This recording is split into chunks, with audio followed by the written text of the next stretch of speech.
Previously in my life, I grew up in the church. We weren't exactly conservative.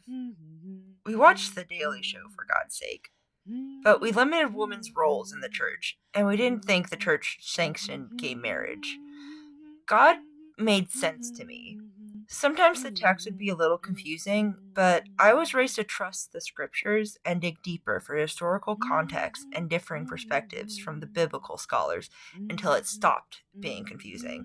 But just as I've always had God in my life, I've also always been attracted to other women. Men too. I liked both.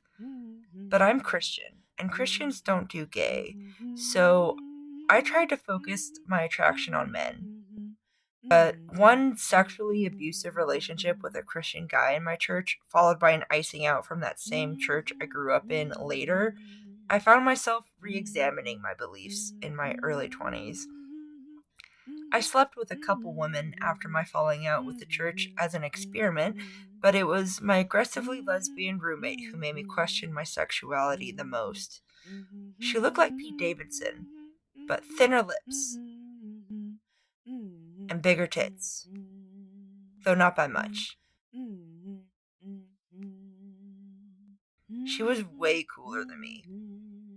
Got me into smoking weed even. Most women I was just physically attracted to, but she was the first woman I could see myself living the rest of my life with.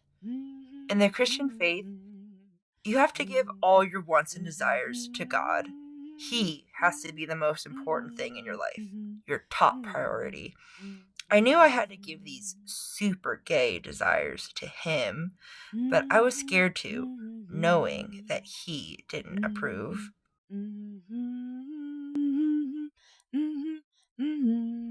But that's faith for you. So I did.